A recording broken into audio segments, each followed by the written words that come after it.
ಗಜೇಂದ್ರನ ಅಂತಿಮ ತೀರ್ಪು. ನರಿಯು ಹಣ್ಣು ಕೀಳಲು ಸಾಧ್ಯವಾಗದೆ ಸುಸ್ತಾಗಿ ಕೆಳಗೆ ಕುಳಿತಿತ್ತು. ಆಗ ಗಜೇಂದ್ರ ಗಂಭೀರ ಧ್ವನಿಯಲ್ಲಿ ಹೀಗೆ ಹೇಳಿತು. ನೋಡಿ, ನರಿಯು ಕೇವಲ ಸ್ವಾರ್ಥದಿಂದ ಈ ಮರವನ್ನು ತನ್ನದಾಗಿಸಿಕೊಳ್ಳಲು ಪ್ರಯತ್ನಿಸಿತು.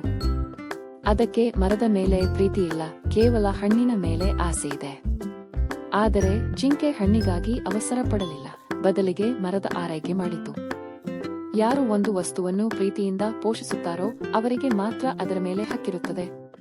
ತನ್ನ ಸುಳ್ಳು ಬಯಲಾದದ್ದನ್ನು ಕಂಡು ನರಿಯು ತಲೆ ತಗ್ಗಿಸಿ ಅಲ್ಲಿಂದ ಓಡಿ ಹೋಯಿತು. ಅಂದಿನಿಂದ ಆ ಹಣ್ಣಿನ ಮರ ಜಿಂಕೆಯ ಪಾಲಾಯಿತು. ನ್ಯಾಯಾಧೀಶನ ಬಿರುದು.